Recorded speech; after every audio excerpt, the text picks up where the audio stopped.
Welcome everyone to our November meeting. I hope the message got out about the date. The fourth Friday, fourth Saturday, fifth Saturday, whatever, is a bit of a complication, but we're all here. So just a quick summary from me about what I'm working on at the moment. I've got the usual physics education conference coming up in February, and I have offered to put in a paper for that. So this is physics teachers for top end of school, year 11 and 12, but also science teachers for general science further down the school. And I've put in a paper proposal for discussion of space weather and then the practical detection of particles from space. So I'm building on the detector that I borrowed, the M-Detect detector that I reported on earlier in the year, and I'll talk about that. That's quite an expensive device, so I'm looking for alternatives. The UK RAA puts out quite a neat little Muon detector at a reasonable price. So we'll talk about that. We also have a small cloud chamber at school which will detect charged particles. So I'm hoping we might be able to detect muons with that small cloud chamber. We use it for showing alpha particle tracks, which works really well. But there are not enough muons to get a really good display, but we'll see how it works. The problem with the cloud chamber is that you need dry ice. So either you need to order the dry ice in, or you need to make your own from a cylinder of carbon dioxide, which can be done. And then I've come across a device which you can build just from bits from the hardware shop or the whatever, which basically it doesn't require the dry ice. You take a heat sink, standard heat sink, like you'd use in a power supply or something like that, and you fill it up with the material that those dry ice packs, or there's ice packs that you would put on if you damage your muscle at sport, one of those sport ice packs. There's a liquid inside there which solidifies in the freezer.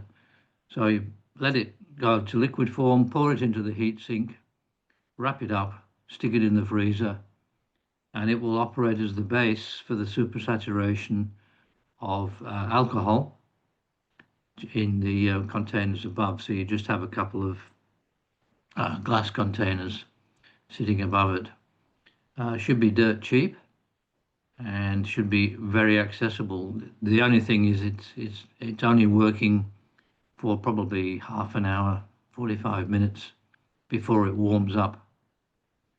So I'm still looking for a decent way to detect particles, charged particles, which doesn't cost the Earth and will last, for the duration of a lesson or something like that in a school setting.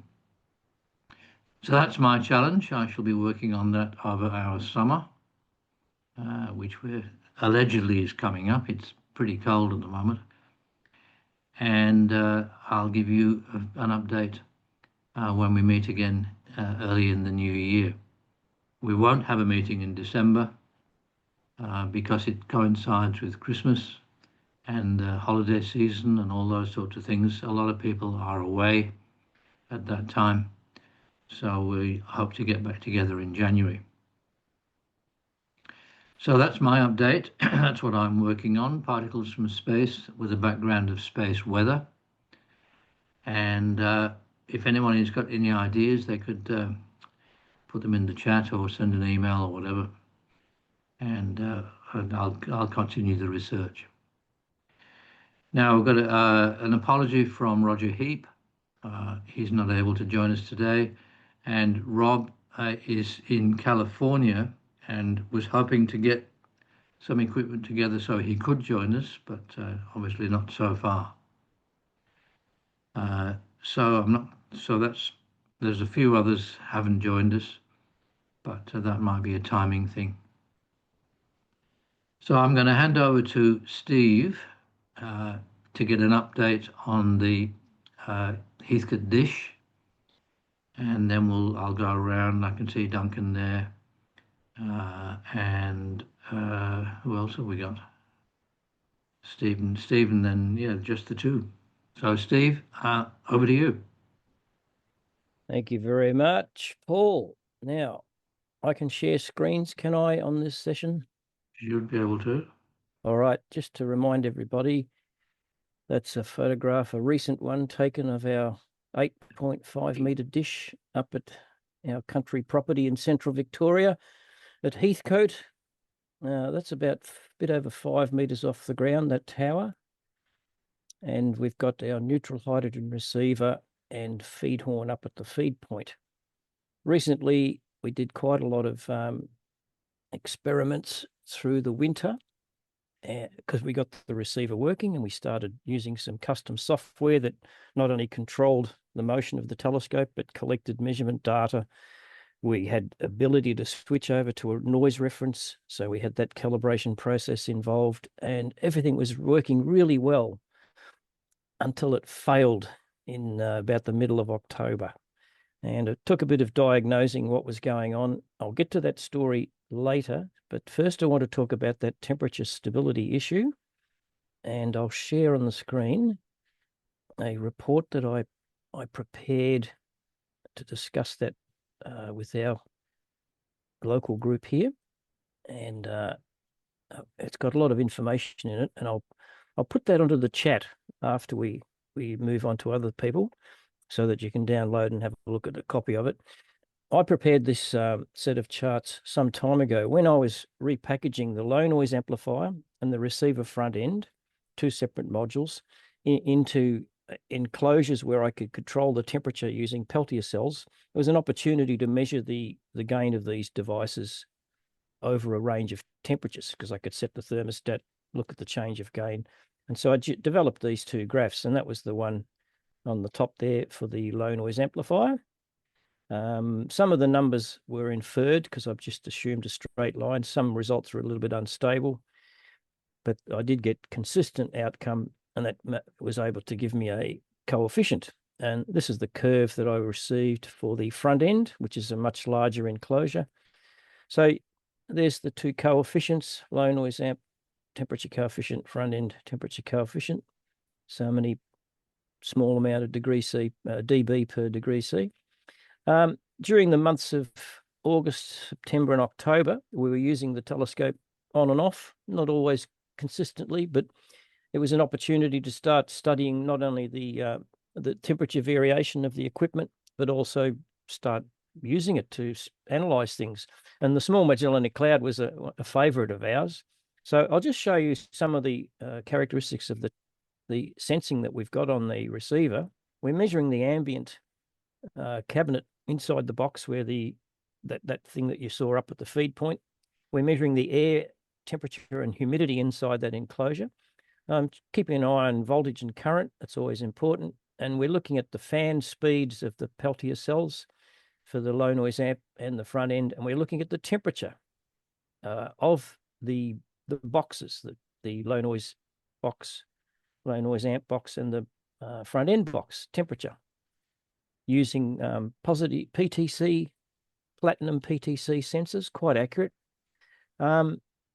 So this low noise amplifier, here's a typical day in, I think that's in August. Here we go. I set the temperature at 5 degrees centigrade, and it pretty much flatlined the entire 24-hour period shown in that particular graph on the 23rd of August. The front end, not so stable. Its thermostat is set at a higher temperature of 15. It's a very large enclosure, and it takes a lot of energy to take that down to a lower temperature. It was unrealistic to expect to stabilize that at 5 degrees. But the 2-inch square box of the LNA I thought was feasible, which it turns out to be true. But you do get, you can see the front end drifts away when it gets colder, below 15, and that was common situation in August, winter time.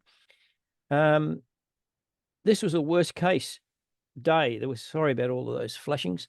This is a worst case example too. We captured every day, and I've got records of every day of the temperature variation. And this particular day was where it varied the most. On many other occasions, however, it was also flatlining at its stabilized 15. Here's another set of examples where it was the worst case in September.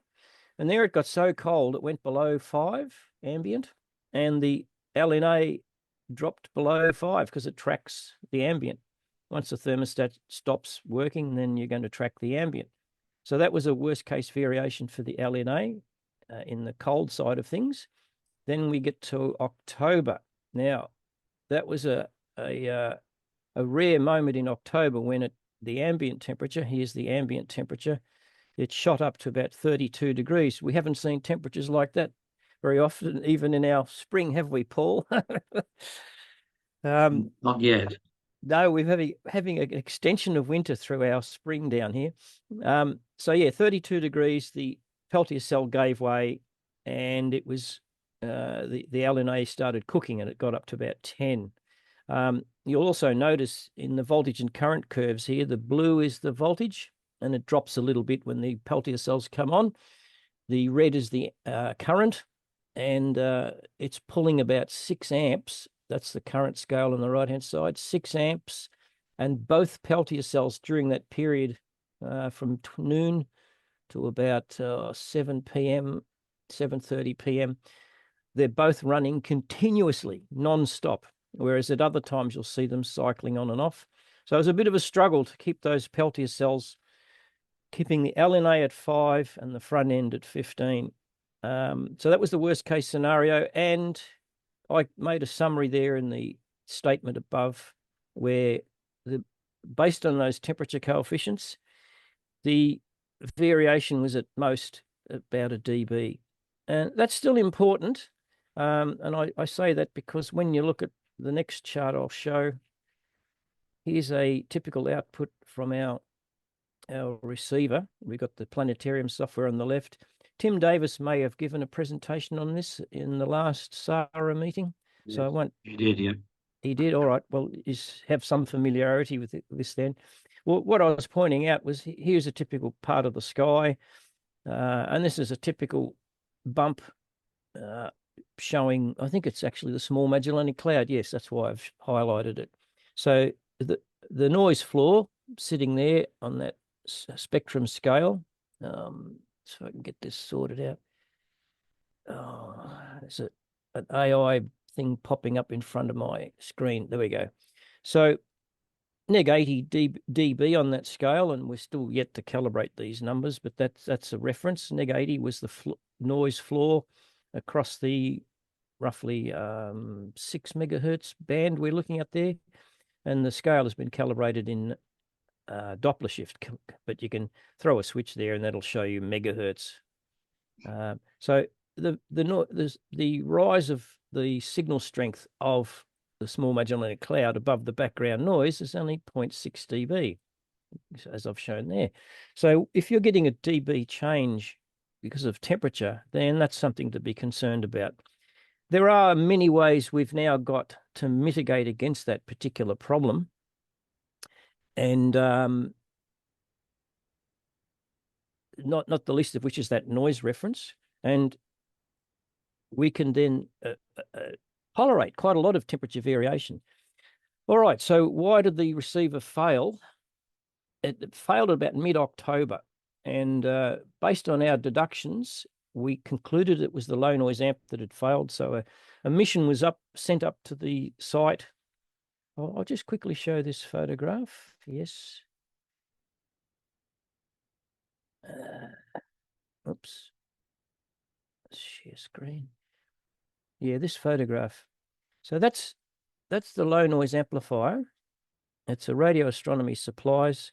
The TH, I believe, stands for Tommy Henderson. Now, I modified the product. It originally just had a thin lid screwed on top as a shield. I made it thicker, a 3mm thick aluminium plate, so that I could drill a hole in it and tap a thread to install this device called a Gore vent. I then fitted with it a rubber gasket so that it then waterproofed that lid. I also sealed up around the edges of all the connectors with a bead of silicone sealant. And when the lid went on, I sealed around the edges in an attempt to make this thing watertight, airtight, but with a breathing gasket, this Teflon membrane Gore vent, so that whatever air is inside that enclosure, it will never be pressurized when it's hot or go into a vacuum state when it's cold. That's the idea of the vent. But it's always been something of an experiment that when we chill this device, that there's still potential for condensation to form inside. However, we didn't think that was the case of the failure. We thought that the front end had actually failed due to static discharge. And I'll bring up a schematic of the design. And this is a bit of reverse engineering on my part, but I was also able to get in contact with Tommy Henderson recently, and he did provide some more component values. So I think this is as accurate as we can get as the schematic of that low noise amplifier. It has a negative voltage switch capacitor type regulator to give us negative gate voltages on the input FET, which now we've concluded that the FET is this, oh goodness, I hate AI, keeps popping up in front of me. It's the markings on the FET was C5, which is that device seen on the screen below, the CE3512. And I've now got data sheets on that. So I now have a lot more knowledge on how this circuit works and its potential characteristics. So the design doesn't show any kind of input static transient protection. So the field effect transistor was singled out as the cause of failure, but was it really? So mission was, as I mentioned, was to get up the site, pull the receiver apart, get in there and have a look at the circuitry. So that's a way of how I've installed the low noise amplifier in another plastic box, which has got lots of foam insulation around it once it's sealed up. The other side of this box is a massive heatsink for the Peltier and the Peltier cell. So the Peltier cell is sandwiched between the LNA and the heatsink.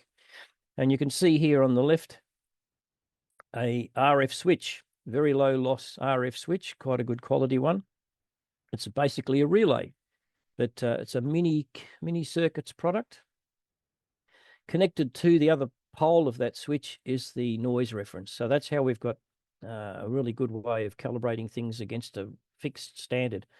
This is a Radio Astronomy Supplies product again. I did some extensive testing at home on this device and found the output energy was ostensibly constant for a very wide range of frequencies. So I think that's going to save us in a lot of ways. Okay, so this was the photograph was taken as I'd removed the low noise amplifier off the tower in October after it had failed. And I then opened up the circuit board to have a look inside. And yeah, there's some evidence, you know, these little greenish blue patches around that regulator chip, some smearing of the circuit around that bypass capacitor there, but it didn't look too bad. It didn't look like it was completely savaged by moisture forming inside that box. So the theory was it still could have been this FET that had failed. So in the workshop at home, however, I managed to buy some more of these FETs. I replaced that one with a brand new one, and the fault was still there. Horror upon horrors. So then began the diagnostics of finding out what on earth had gone wrong with this design. And if it wasn't the FET, I then discovered this. The bias chain that provides the negative voltage for the gate on that FET. You can see here I've removed some of the resistors and some of the components in the divider chain. I was still measuring positive voltages on that bias. And then the penny dropped. I took this resistor, it's a 1K resistor that's bridging over the negative supply rail, and you can see all of this corrosion and fudge. That was conducting and bleeding the negative bias onto the positive supply rail, which is part of the biasing arrangement in the feedback loop to provide the FET, the input FET, with its correct biasing conditions. So there was evidence then of moisture causing degradation to the circuit board, not so much static discharge on the FET. So repair work had to be done. I cleaned it all up, and then I had a bit of PETG. It was a 3D printed gasket that I had some spares of, cut it up, put that as an insulating layer over the track, and not so much as a reliable insulator, but also as a little standoff, a little spacer, so that when I put the resistor back in there, there's going to be an air gap anyway, and hopefully none of that corrosive fudge would get back onto the circuit. There was also a bypass capacitor here, that 10 microfarad, that bypassed the voltage on the trim pot.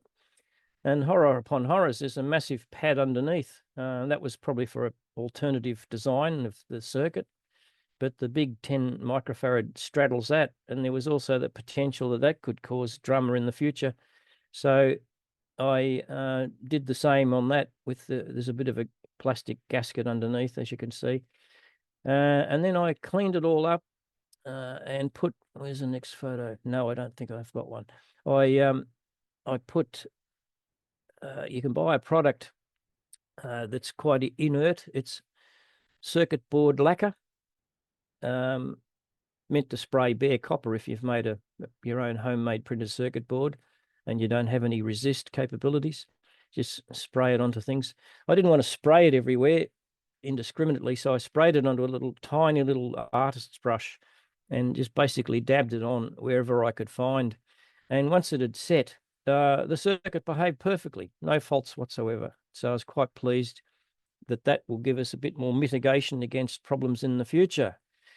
So the circuit works exceptionally well now. It's delivering as it's a 2-stage amplifier design, and it's delivering nearly a bit over 40 dB gain. There's about 20 dB gain in that. It's actually a 12 gigahertz FET with 13.7 dB at 12 gigahertz. So down at 1.4 gigahertz, it's much more gain.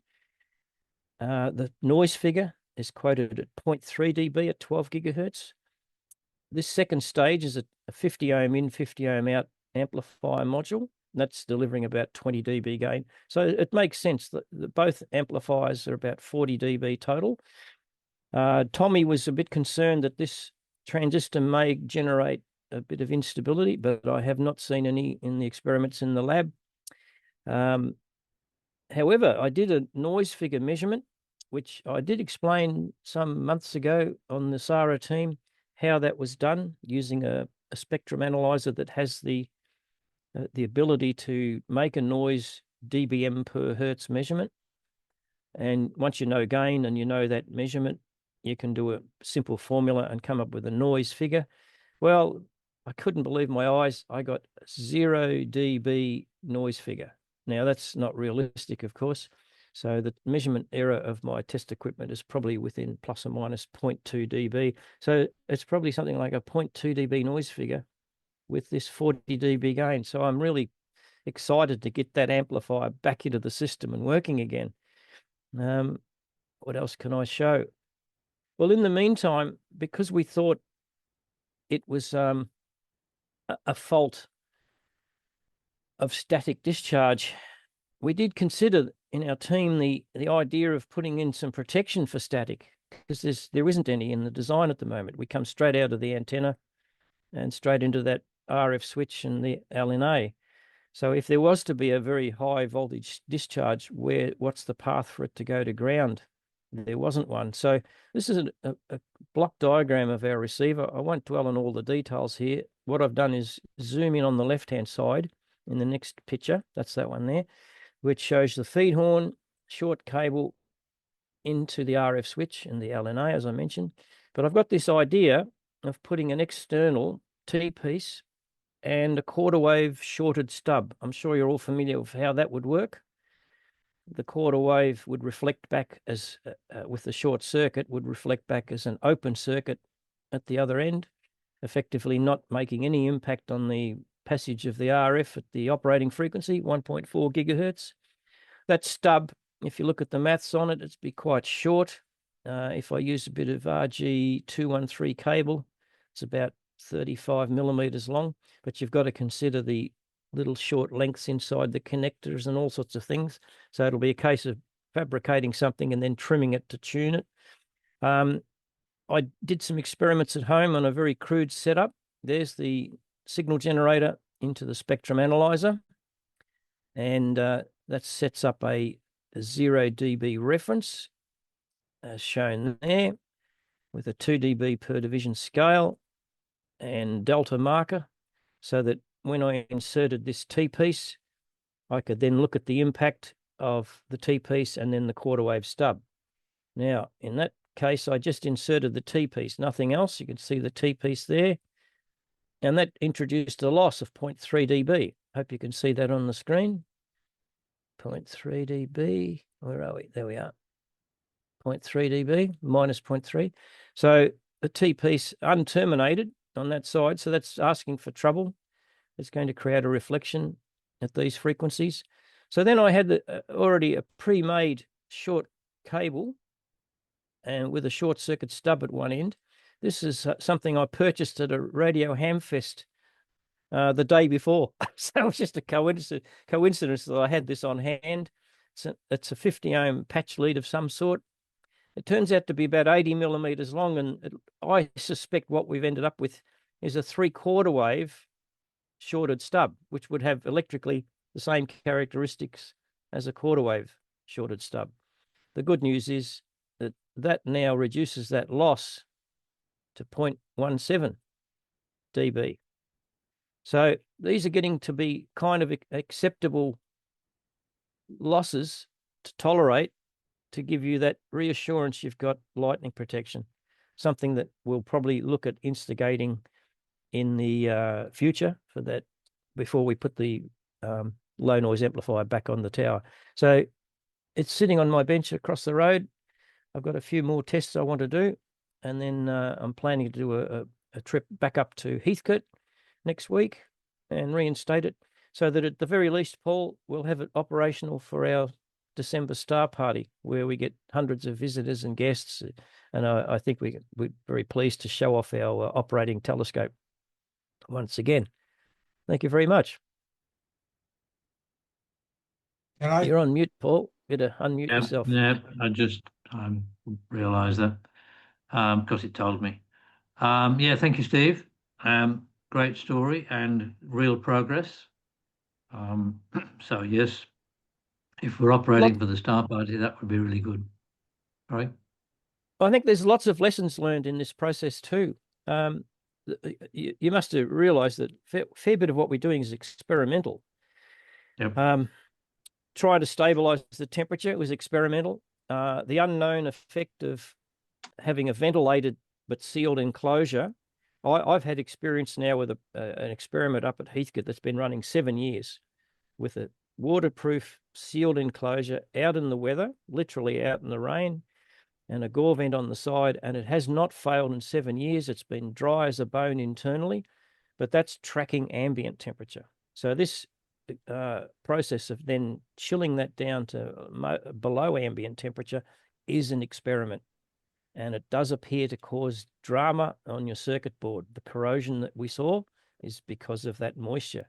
How do we solve that problem? I think the first thing to consider is that protection on the exposed contacts. That board might have survived a lot better if it had resist layer. You know, the green color you often see on circuit boards, printers, production-made circuit boards. If it had that protecting all the exposed copper joints, all the tracks at least, it might have survived a lot better. Another way to make a circuit like that completely reliable in the weather would be to have it totally potted, either in epoxy or silicone sealant. And it's not beyond me to consider that in the long term if we have to. It's a one-way street. It'll never be a service or product, but I'm sure professional radio telescopes use that kind of technique. Otherwise, we're just learning the process now. I think, Bruce, were you saying something? Yeah, I'm coming through. I was going to comment on things that I've had some experience living in South Carolina and the U.S. Humidity is very bad here. And even without cooling equipment, you can have problems of humidity building up in equipment. And one of the things I found is a real killer is any residual solder flux on a circuit board, even pure rosin, whatever. Any residual will eventually make problems, and you have to clean very good with pretty pure alcohol and make sure there's not the slightest bit of solder flux. And then on more critical circuits, I've used for varnish, probably not the best thing for it, but the fingernail polish that women use on their nails. They do look at you a little strange when a guy goes in the store buying that, but I have found that the fingernail polish could be a good varnish for that. And things are bad enough around here that actually sometimes in order to temperature stabilize equipment, heating it a little bit, your noise figure and everything aren't as good, but at least they're stable with a slight heater. So approaches in a very humid environment can be a little different. Now that's about my comments there. Like I said, absolute cleanliness of solder flux is important. Absolutely. Thanks, Bruce. Look, this is that spray lacquer I was mentioning. And on the back, it's got quite a detail, write up about its qualities and so forth. And it does say it protects against high humidity, dust and oxidation. It won't be disturbed by various acids and other chemicals, diluted acids, alkalines, alcohol. So I've done a fair bit of testing with it, and once it's cured, it gives you that shiny, glossy finish to the circuit, and nothing seems to have affected it. Very high impedance, 100 megohm impedance doesn't get disturbed. So it's a experiment. The next stage of the experiment, I'm not sure what else to do. If this low noise amplifier fails again, I'm happy to continue repairing it. I'm pretty sure I can. But it might be that we just take the next step and pour epoxy over the circuit. It's a one-way street. Sounds like your coating for the board is a very good material for that. The big thing is to make sure the coating isn't sealing anything in that doesn't belong there. Like I said, absolute cleanliness is going to be essential on that. I've had enough bad experiences with that, both in the business world when I was still working and in radio telescopes and ham radio equipment and other stuff. Absolute cleanliness before you seal that thing up, or you're going to seal problems in. Thanks, Bruce. Yeah, the circuit board itself, once I did that soldering and repairs to the components, I then used isopropyl alcohol to clean off all the flux and so forth. But I did the best I can. We'll see how it goes. I have a couple of comments if I can make them. Go ahead. First of all, instead of isopropyl, it'd be better if you could use ethyl alcohol, or I use Everclear, just a bottle of whiskey you can buy that's almost pure alcohol, and it doesn't leave that residue that isopropyl does. Usually isopropyl is a percentage of alcohol too. It's mixed with water or something.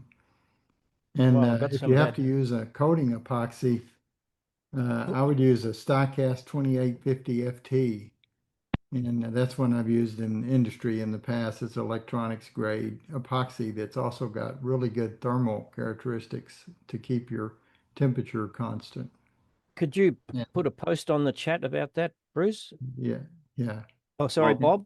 Yeah, and you won't find it by the same manufacturer, but if you search for Stocast, yeah, that claims to be 90. That's pretty pure alcohol, but I think you'll still find a white residue over time if you use that. Sure. And then the other thing is I don't like those negative current generators because they're oscillating actually, and they're creating that current by creating a spike inductively. Instead, another way to do that is to use a opto-isolator, and you just turn on the LED and use the photodiode in the oscillator. And one that works that's really designed for that kind of an application is a Toshiba TLP 3910, and I'll put that in the chat for you too. Okay. You can use Well, that in that's a reverse bias method, and you'll get the negative voltage. And you don't that need much circuit current at is all not with one an of LED. ours. That's a commercial circuit from radio astronomy supplies who have gone out of Right. business now. That they're still, Tommy Henderson's still happy to correspond with us, and he's actually making another low noise amp for us. I ordered one a week ago, and he's still got his cottage business going there, and he's making another one for us because we do need the spare.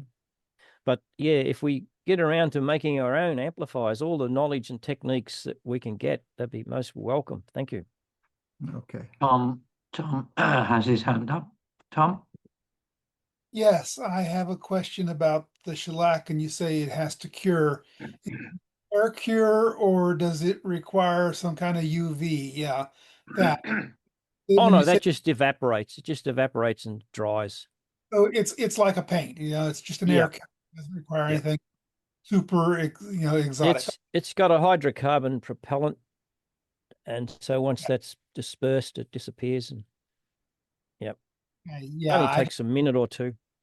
I just wanted to make sure that it wasn't something exotic. I've worked with some stuff that required that you have a UV exposure for like 15 or 20 minutes for the curing, and Yeah. that's usually a bit of a lot more work. Okay, my question, I'll go back to lurker mode. This is a standard product from a local supplier here called J-Car. Duncan, I think you've got a question. Oh, he's a chipmunk. What's happened to him? Yeah. Not getting you at the moment, Duncan. He's got a bad link. It's that Yeah, microphone playing can I up make again. a comment, please? Yep, go ahead. I was going to mention, I know, Bob, you say you prefer to use ethyl alcohol, but I would have to say that ethyl alcohol might not be such a great choice, and that's because at the highest purity that you can get ethyl alcohol, it's actually an azeotrope, if you know what that is, and that means that ethyl alcohol has about a 4.4% water content in it.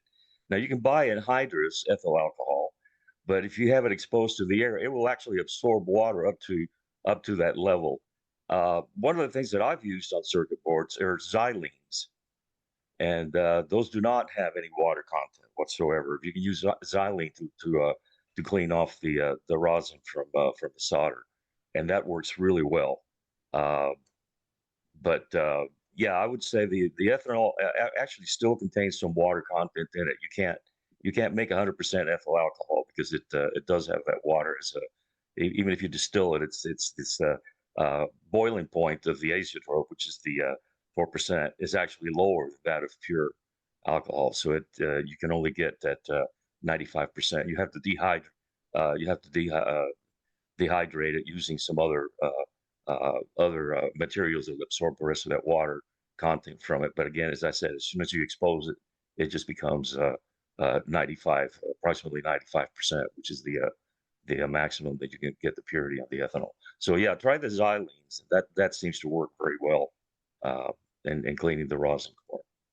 So just a point. I've got a question for the team. Some of you come from a professional background, radio astronomy profession. What's the technique used in professional low noise amplifiers as opposed to the sort of semi-professional ones that we're using? Any answers there? Silence. I know they're probably. Maybe Duncan should type his responses in offering the chat. something.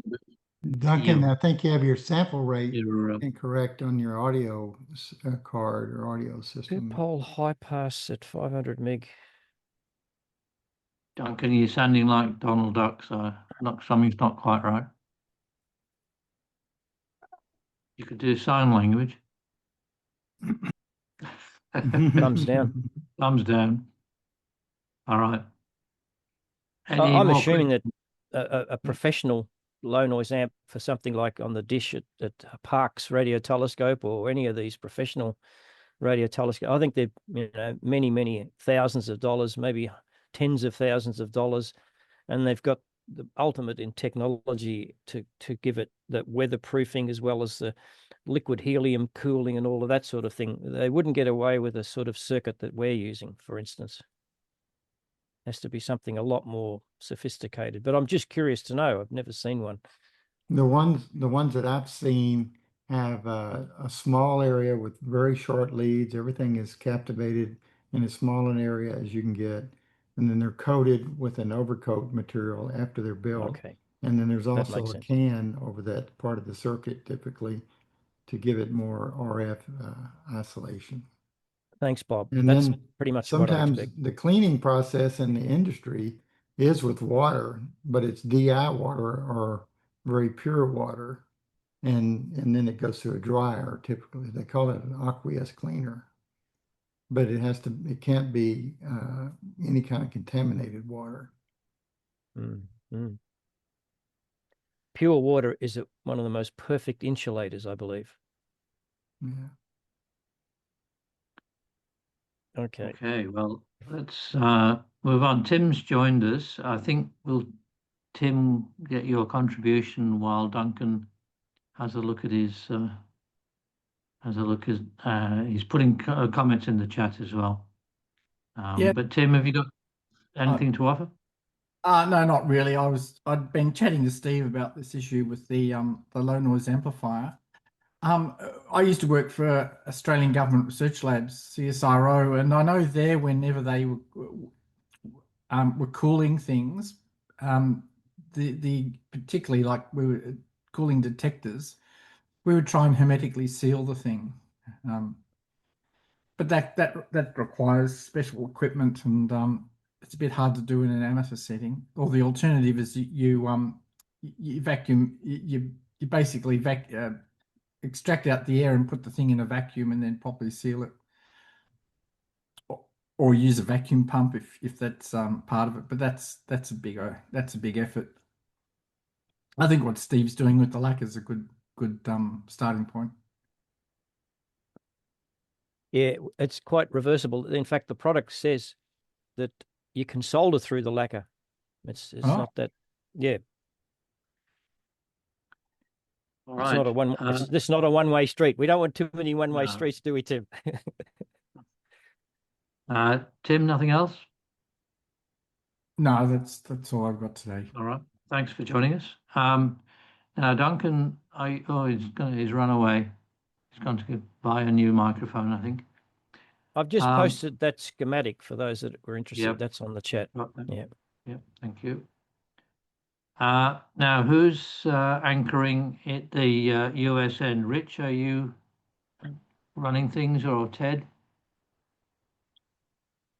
We've run out of Australians. Rich is not there. Ted? I don't hear Rich, so I guess it's me. I was pausing there. Yeah, some have greatness thrust upon them, Ted. But you're quite welcome to walk down the participants list and pick us all out if you wish. I think that makes more sense. Okay. Well, I don't have any great news other than just that Ezra continues to be developed. I am now doing experiments on different SDRs instead of the cheap RTL SDRs. We're making progress with SDR Play with a couple of versions, and we're doing an experiment at least it's talking to a Edis B210. So we're trying different hardware as well for support. Back to you. Thank you, Ted. Work in progress. Bob, you're next on my screen. Do you have anything further to add?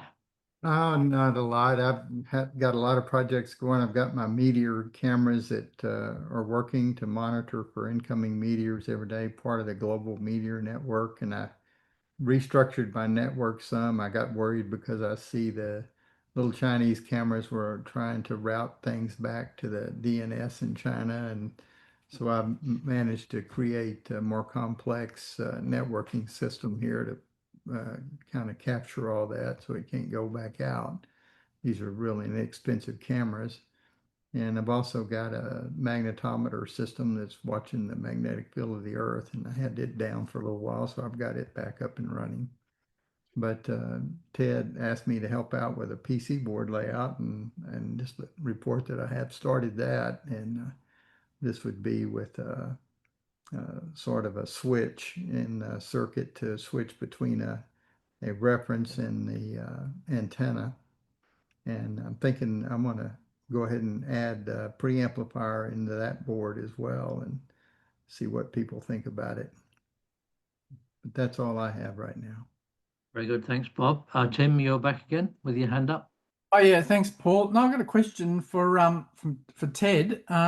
Because we've been using the SDR play in our radio telescope with the ASV, and one of the problems I had with it was that well, I have a couple of issues. The first one is that we've had to use there's software you have to install from the SDR Play people, which runs in the background. And you have to sort of always link with that. So do you have to use that as well, or have you found a way around using that? We have several different layers of software we have to talk through. We're doing this only on Linux, Ubuntu so far. So far.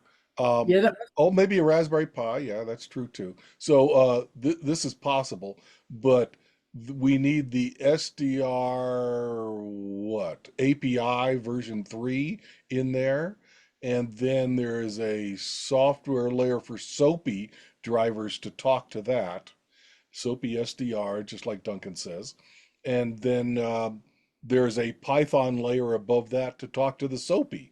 So with all those three finally in place, we got it to work. What we have to go back and figure out what it was we did so we can tell others how to do it. That's why it's still so very experimental. Painful, Duncan says. Oh my. yeah. So far, so good. We do have experience from the Air Spy doing this through SOAPy, and the B210 complaining about overflowing, probably the connection across the USB cable.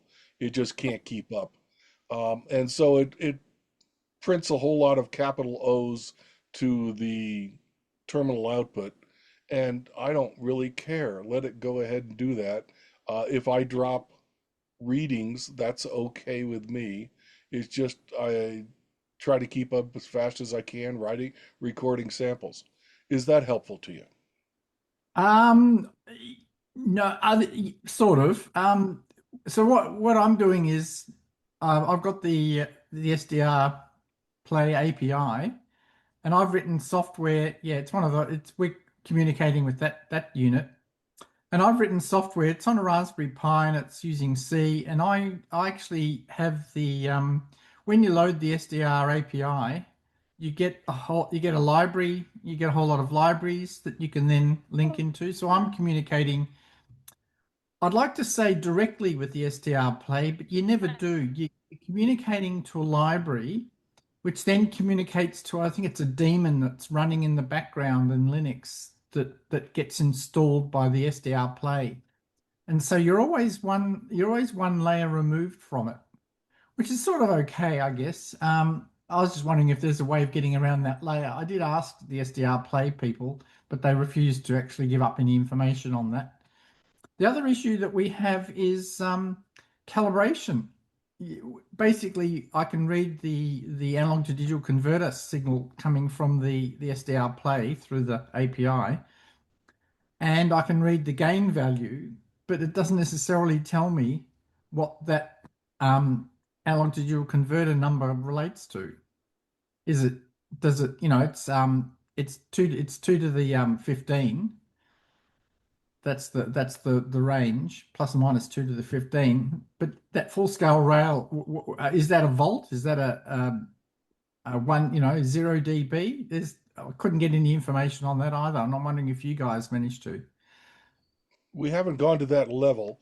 We were so proud to actually figure out that there are two-stage amplifiers in 3 of them inside the SDR play, and now at least we can control them separately.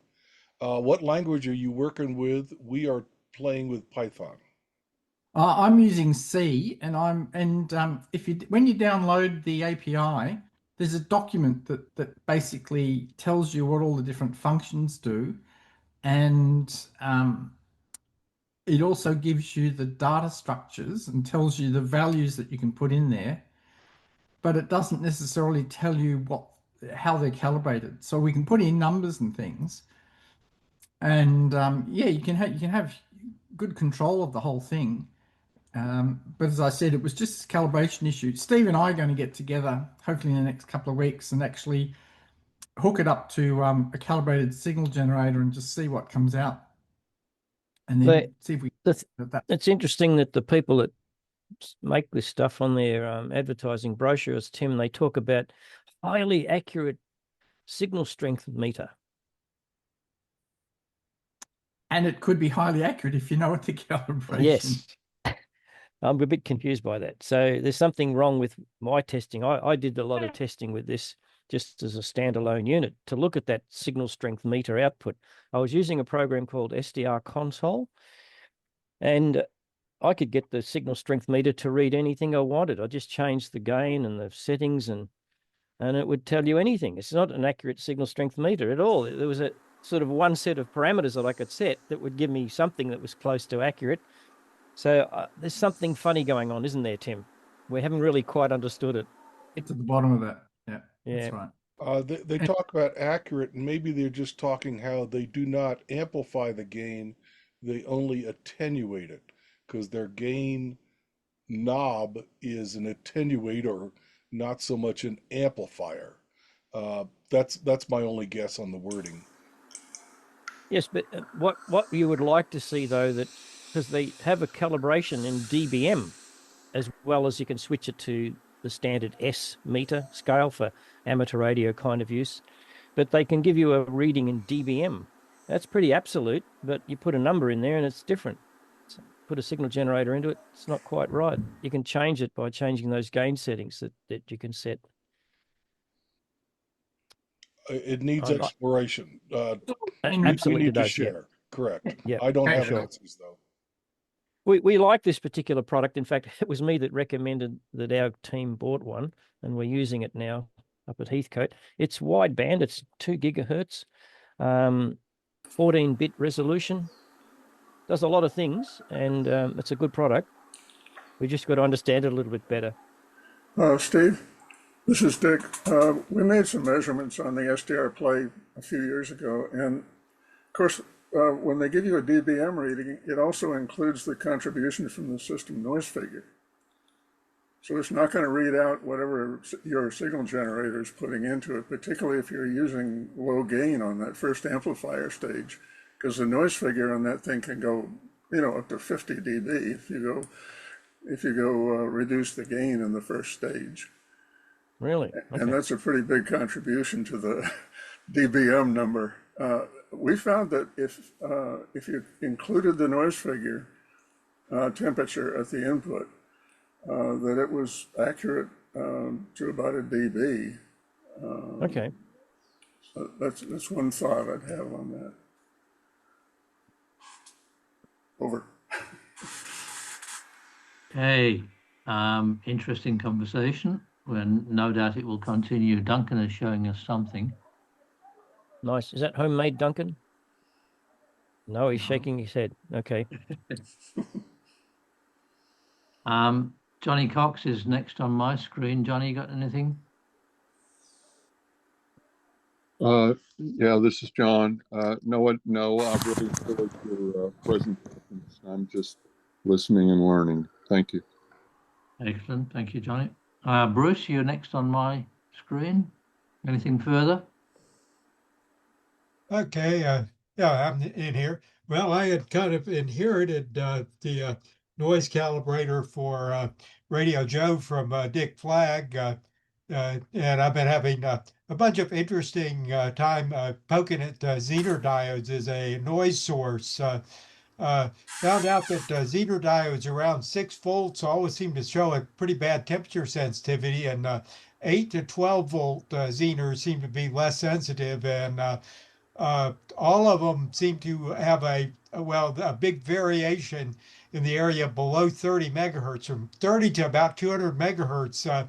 Get a bunch of different brands of Zeners and things like that, and that seems to get fairly consistent results, but there seems to be something that gets to it below that. So I'm kind of considering my keep going with my study of Zener diodes, and be putting something in the Sarah Journal as soon as I have something worth publishing there. So that's about the comments on what I'm up to. Going nuts over Zener diodes. Excellent, thank you. We'll watch out in the journal for further information there. Dick Flagg, your turn. Hello to Bruce. Glad to see somebody that knows what they're doing working on the calibrator these days. I've been spending most of my time with my S-band system trying to, I went through it and very carefully measured all the noise figures and gains and losses, and tried to stick all those numbers into Fries's equation and calculate the system noise temperature and noise figure. And when I measure the system noise figure, I cannot get as low a number as the numbers say I should get. So I've been trying to figure out why that is. I even resorted to asking ChatGPT to run Fries's equation for me, and it came up with exactly the same number that I had. So that made me a little more comfortable, but I surely cannot find why I'm measuring a noise figure about 1.25 dB versus 0.75. So it's not a huge error, but it's a very aggravating one to try and chase. That's all I've got. I really enjoy all the discussion people are having. Okay, thanks, Dick. Thanks for your contribution. Dennis, you're next on my screen. No sound. Sound, okay, just a second. That's better. You're back. Yep, that's working. All right, is this better? Yep. Okay, well, a lot of trouble to explain that I have nothing to offer, sorry, but I enjoy listening to all your information. Please keep it up. Thank you. Good. Thank you, Dennis. We will. Helen, you're next. Anything at your end? I'm here. I have nothing to contribute, but I do want to thank Ted for that easy RA. There is such a wealth of information that I've been going through it, and I'm really grateful for it. So thank you very much. That's quite an enterprise. Thank you. Thank you, Ted. Yep. Thank you, Helen. Adrian, you're next on my screen. Anything further? Nothing substantive to contribute. I was just actually curious, and I'm not sure if this would work, but you know those little packets that absorb humidity that have the silica gel in them. I was just curious if perhaps maybe using some of those in the amplifier might not be able to absorb some of that excess humidity. I'm not sure what that would do sitting inside the LNA circuit board there, but just a thought, maybe perhaps that could be used, if not inside, then at least that port that you have sort of venting the unit. If you could maybe somehow incorporate some kind of a little container there where you can put those silica gel packets in there that absorbs the humidity, that might perhaps be one possibility to do that. Anyway, just a thought. Can I comment? Yep, Yeah, thanks a lot for that. Yeah, look, my experience with silica gel is absolutely limited. So I don't know what it would achieve. sure they absorb the moisture? Does it remain trapped? Do they ultimately become saturated? Does it then re-vent the moisture back out? All of those unknowns. It's another thermodynamic experiment, not an invalid one, but it's another thing we probably would want to learn. The LNA enclosure is quite small and compact. It's 2 inches square, components above the board. It might be a stretch to find a small sealed or small enough silica gel packet that would fit in there without spilling its gizzards all over the board and causing problems. 50 ohm circuits, which is pretty much what this LNA is. It's low impedance, so you can get away with a fair bit, but that's yet another experiment. I'm interested to explore that option. Thank you for the suggestion. Well, you are correct. Silica gel does saturate. It actually can be regenerated. So it does absorb humidity up to a certain point. You can regenerate it by just simply heating it, and then it exudes the humidity and goes back to a somewhat dehydrated stage.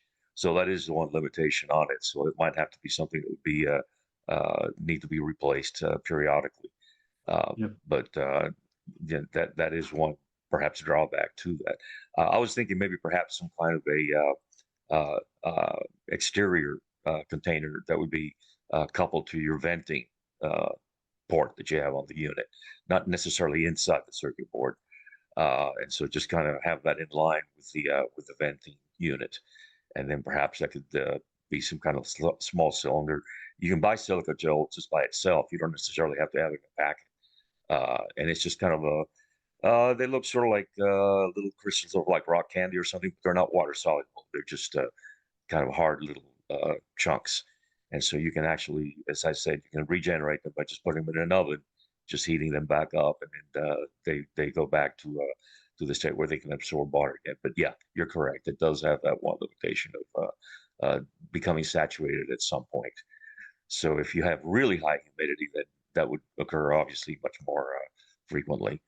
But if it's only on a situation where you're going below the condensation point in your cooling, then I don't know, maybe at those times it might be able to help when you're venting the air to have it dried out that way.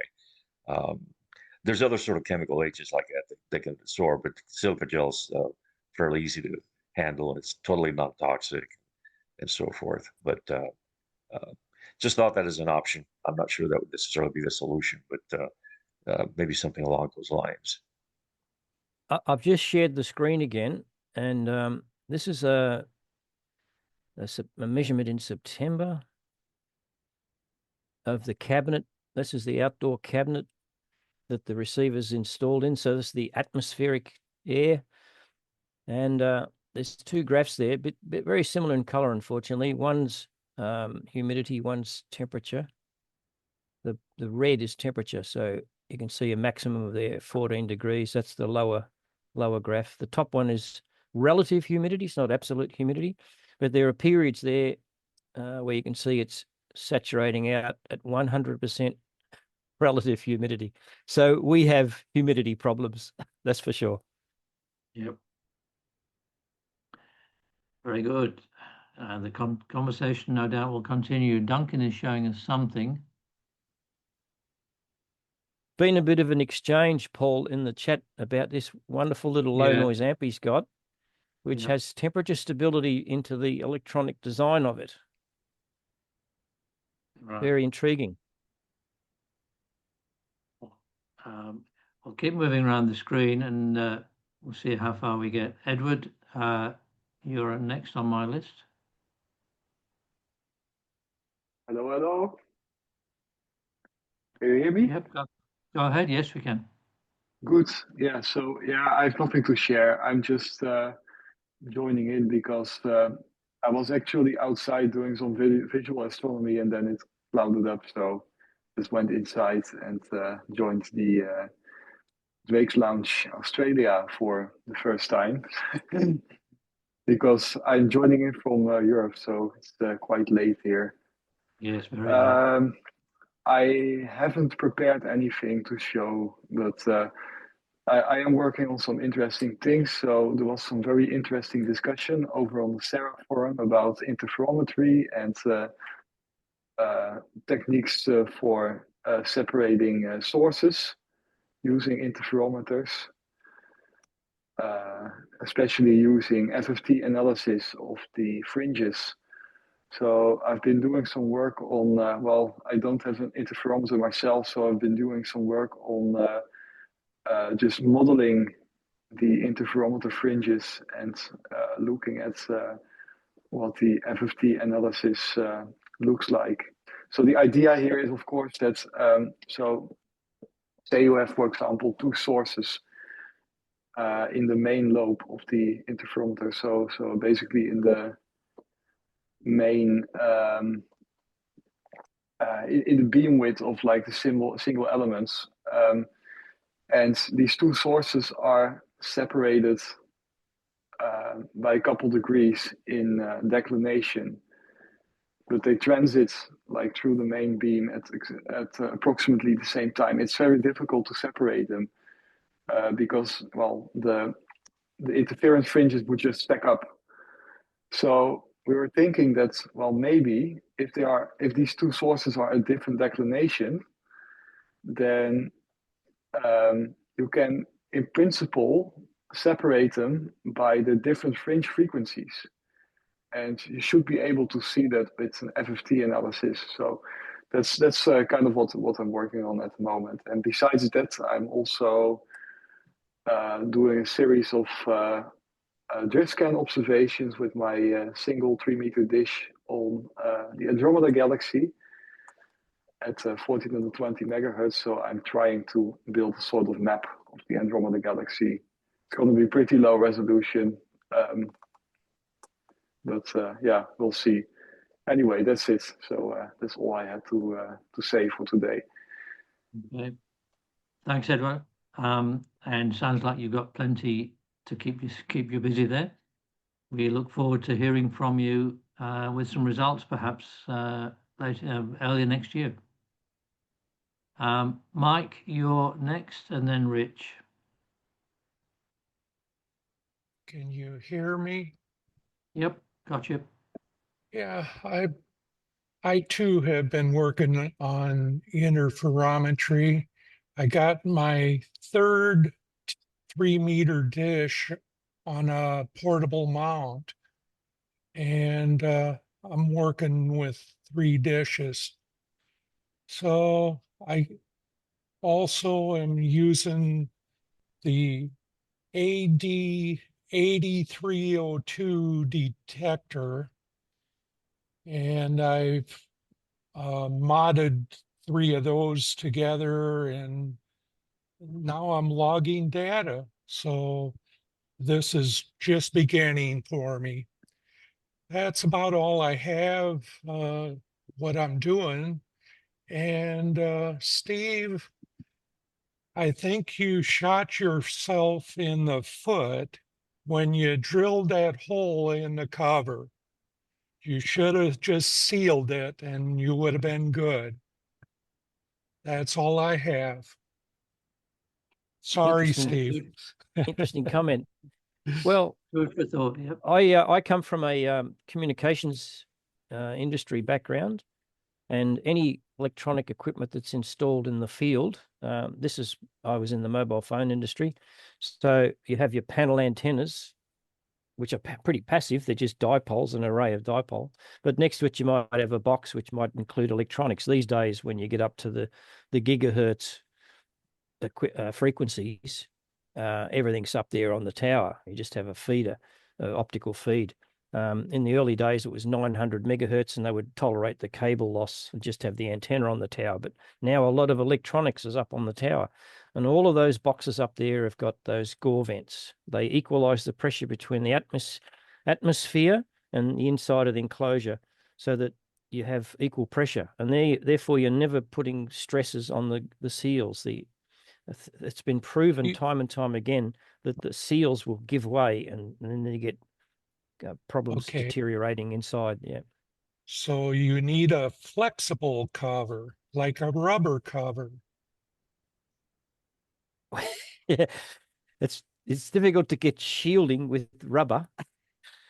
The Well, gore put a vent. Look, piece look, of I'm tape not a. over it. I don't want to be a salesperson for gore vents, but it's a I'm it's a sorry I Teflon. brought it up.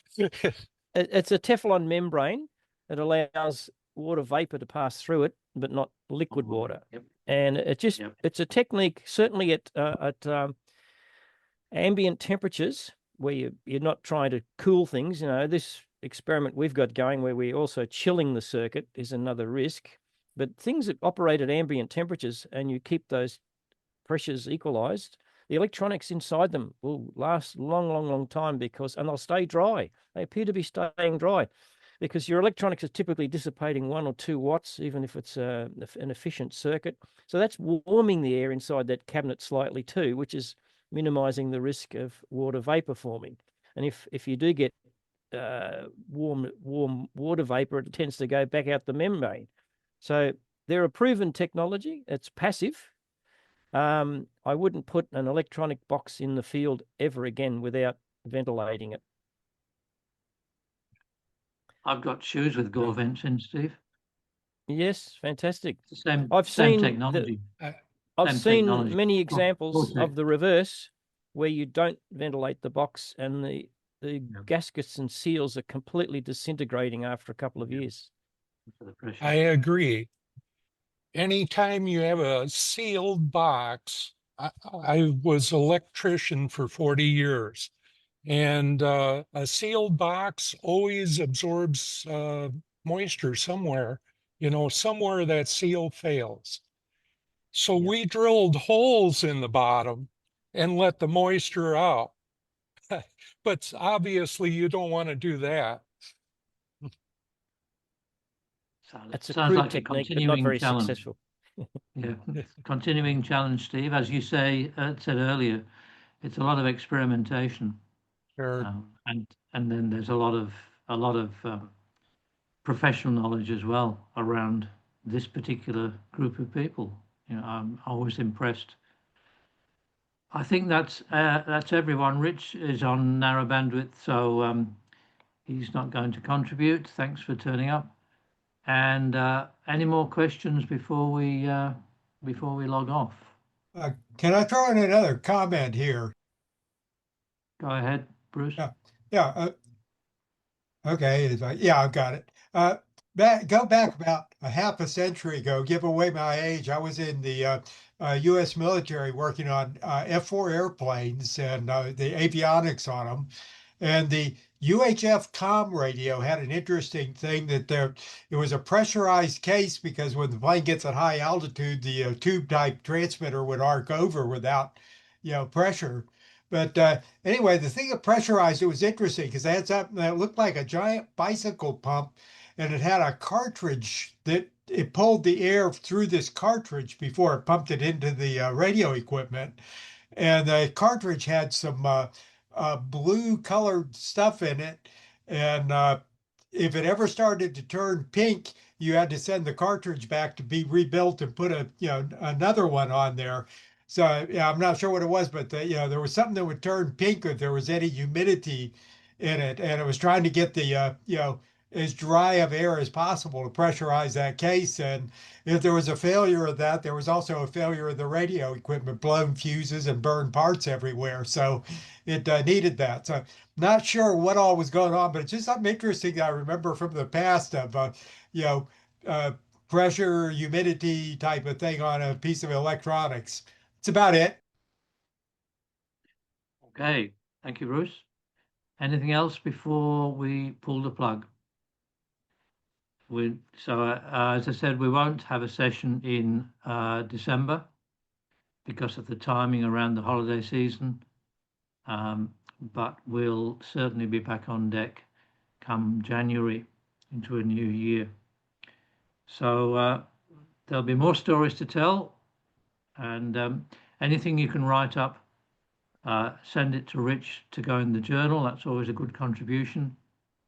But I think we've covered a lot of ground today. And I'll stop the recording so it can be edited and go out on YouTube, and we'll all catch up again in the new year. Thanks for coming along. Have a great Christmas, everyone. Thank you, Paul.